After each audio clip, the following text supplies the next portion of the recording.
Hello everyone. In today's topic, we will discuss about what is the basic difference between principles given by Henry Fayol as well as what are the difference between principles given by F.W. Taylor. Why there is difference that all these kind of principles we need to follow. Now let's see what are the differences between both of their principles. Let's begin with the perspective. Henry Fayol generally deals with the principles based on top level management, but F.W. Taylor deals with principles on the basis of shop floor level of factory or foremen or workers only. You can write here that shop floor level of factory as well as for workers, for foremen or lower level management,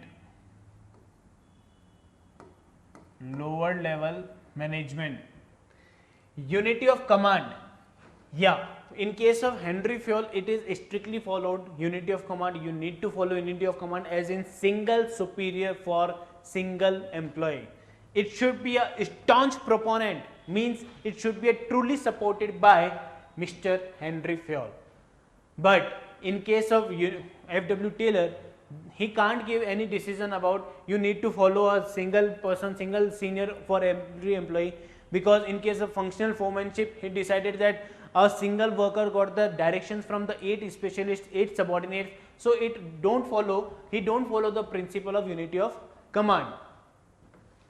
Not required as workers get command from 8 specialists. This is just for your knowledge. This deal with the functional foremanship,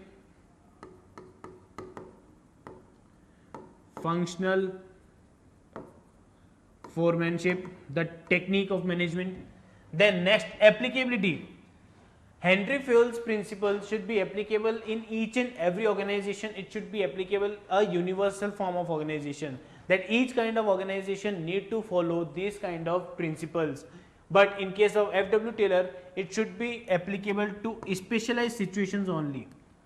Specialized situations mean whenever your employees or whenever your workers don't doing work, or they are not feeling good, they are not feeling motivated, then on these situations only you will help or you can guide so that they can come and do the work and give the best targets and best efforts. Basis of formation. Henry Fayol, the principles based by Henry Fayol is given by his personal experience, which was observed in his company where he is doing the job, and he is using these all principles in the organization, as well as he need to use all kind of his observations and skills in the organization. But F.W. Taylor gives his principles on the basis of observations and experiment. He was trying different experiments with each and every employee. Then he observed what is the common in between all the employees, what is the rest time is common, what is the idle time, what is the fatigue study, what is the time study he need to be observed. It should be discussed with then experimentation, as in what kind of each and every nature's employee should get rewarded and how we can improve themselves. It can't be based on the single person's individual aspect or observation.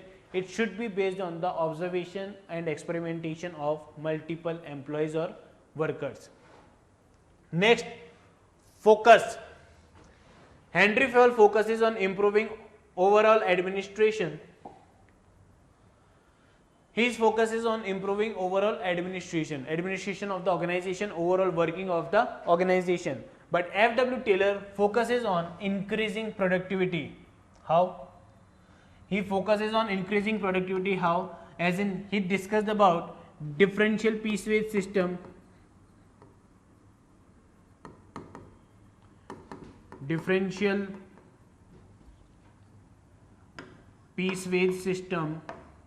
so that how many the standard products, how many the products you will produce, you will paid accordingly. And if any one person maintained or produced more than standard products, then he should be paid accordingly.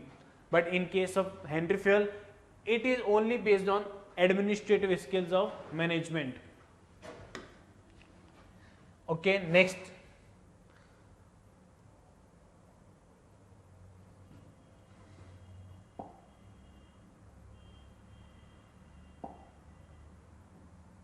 Yeah, next is personality. Henry Fayol was a practitioner. He was using his practice while using his skills in an organization. So he was a practitioner. But F.W. Taylor is by profession, he is a scientist. So that's why he need to observe and experiment all the skills, all the techniques to how to improve his company's management for lower level staff. Last but not least, expression. That is, Henry Fayol deals with general theory of administration, or I must say general theory of management.